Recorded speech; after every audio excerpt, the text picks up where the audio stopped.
Plant tissue culture. Plant tissue culture प्रायोगिक विधियों का वह संग्रह होता है जिसमें अलग किए गए सेल, एम्ब्रायो या एम्ब्रॉयड आदि से अत्यधिक संख्या में हम संपूर्ण प्लांट को कंट्रोल और एसेप्टिक कंडीशन में विकसित किया जा सकता है। इस तकनीक की सहायता से हम एक ही पौधे से पूरी फसल को कम समय में उत्पादित कर सकते हैं, अर्थात हम कम समय में अधिक से अधिक प्लांट का उत्पादन कर सकते हैं।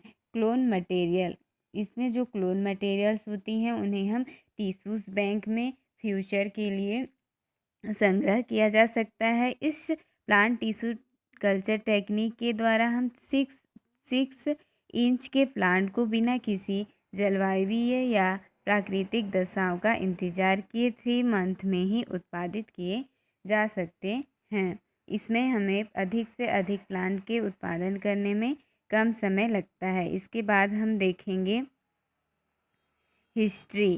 Father of plant tissue culture, Gottlieb and Haberlandt को father of plant tissue culture का फादर कहा जाता है। इन्होंने यह बताया कि जो प्लांट सेल होती है वह टोटीपोटेंट होती है, अर्थात टोटीपोटेंट मतलब एक ही सेल से संपूर्ण प्लांट में परिवर्धन होने की क्षमता होती है। प्लांट्स का यह गुण टोटीपोटेंसी कहलाता है।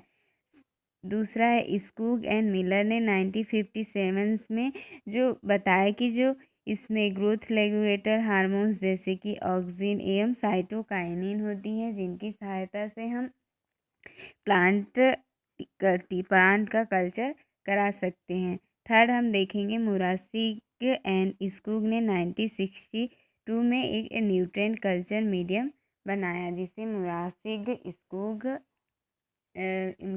MS मीडियम भी कहते हैं।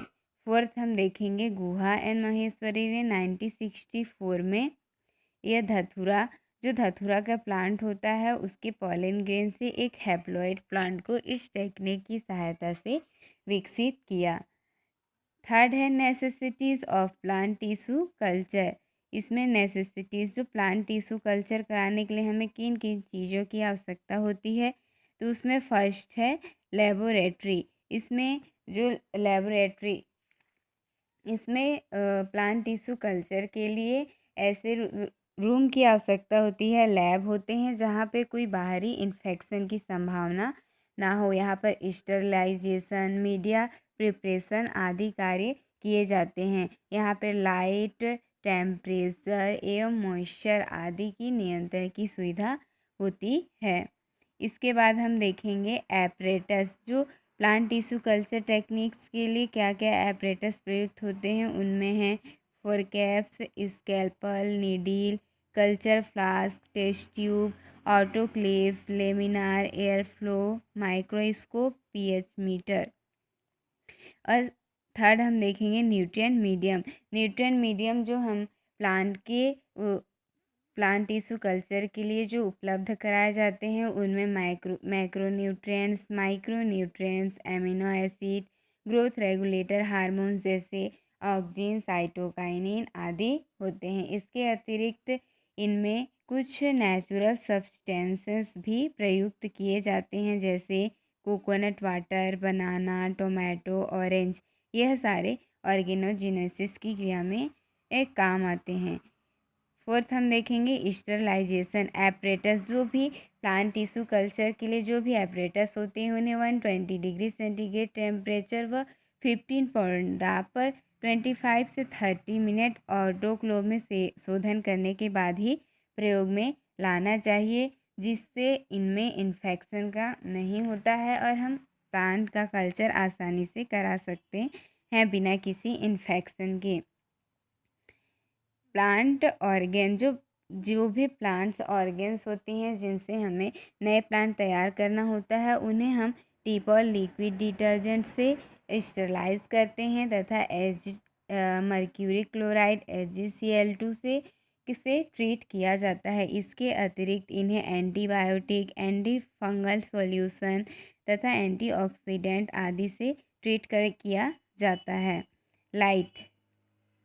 इसमें जो प्लांट टिश्यू कल्चर के लिए 2000 से 3000 लक्स जो तीव्रता वाले लाइट होती हैं उनकी आवश्यकता होती है।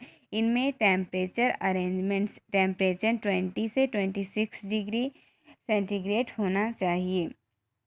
एरिएशन, इसमें वायु उपलब्धता हेतु जो किया गया मैनेजमेंट होता है वह एरिएशन कहलाता है। यह प्लांट के ग्रोथ के लिए महत्वपूर्ण होता है। Steps of process involve in plant tissue culture, इनमें नॉन एज माइक्रो प्रोपागेशन, इस प्लांट टिश्यू कल्चर टेक्निक को हम माइक्रो प्रोपागेशन के नेम से भी जानते हैं। इनमें जो भी सिलेक्ट किए गए प्लांट से कम समय में अधिक से अधिक संख्या में जो प्लांट्स का उत्पादन करना है उत्तक या टिश्यू कल्चर का मुख्य उद्देश्य होता है। इसमें हम स्टेप देखेंगे। जो सर्वप्रथम इलाइट प्लांट का चयन किया जाता है जिसके टिश्यू का उपयोग हमें करना होता है और जिससे हम नए प्लांट तैयार करते हैं उन्हें एक्सप्लांट कहते हैं। उपयुक्त पोषक माध्यम जैसे मुरासकी और स्कूप पोषक माध्यम का चुनाव कर हम उनका सेमी सॉलिड माध्यम तैयार कर लिया जाता है। इसके पश्चात जो सभी एपरेटस होती हैं उन्हें कॉटन प्लग सहित 20 से 30 मिनट तक 1 डिग्री सेंटीग्रेड व 20 पाउंड दाब पर ऑटोक्लेविंग पर स्टरलाइज कर लेते हैं। जो माध्यम का पीएच होता है उन्हें 5.6 से 5.8 के बीच रखा जाता है तथा जो इनक्यूलेशन चैम्बर्स होती हैं उन्हें पराबैंगनी किरणों से उपचारित कर हम इसे स्टरलाइज कर लेते हैं। इसमें हम स्टेप्स देखते हैं।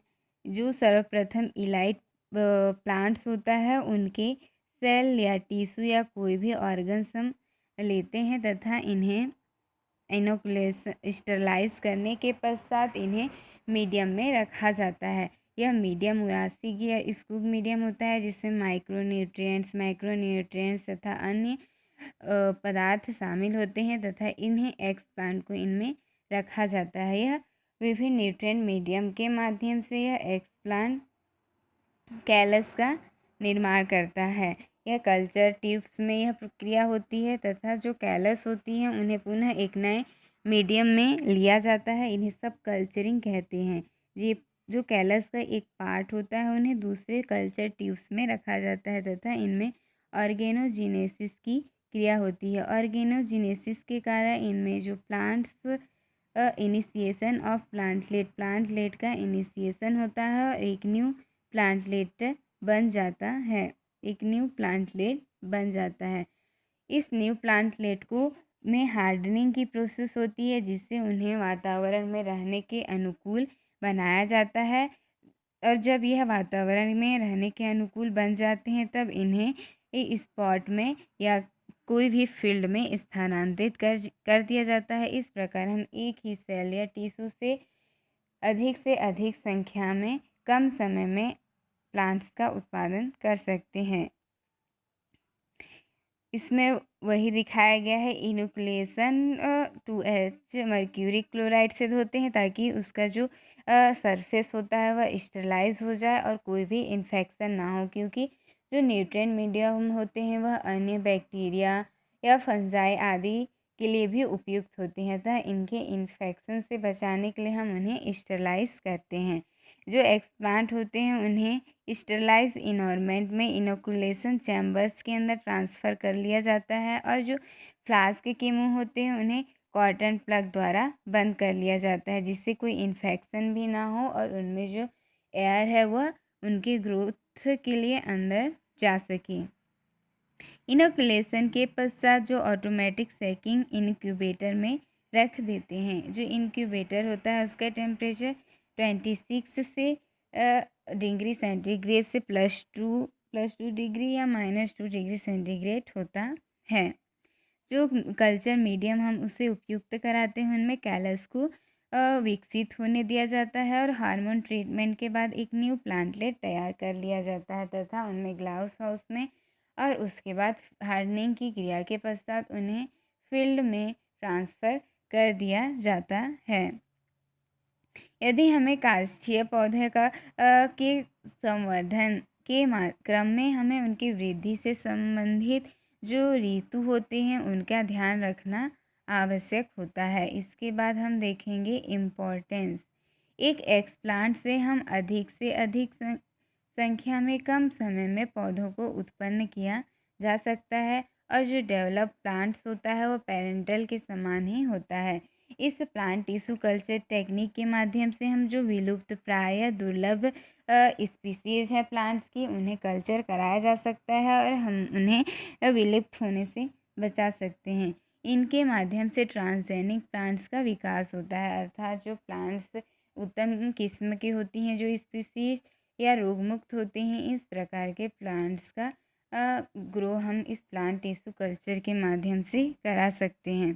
वायरस संक्रमित पौधे के सीड्स के ऊतक को हम कल्चर कर उसके वायरस रहित पौधों को डेवलप कराया जा सकता है और अच्छी किस्म की प्लांट प्राप्त किए जा सकते हैं।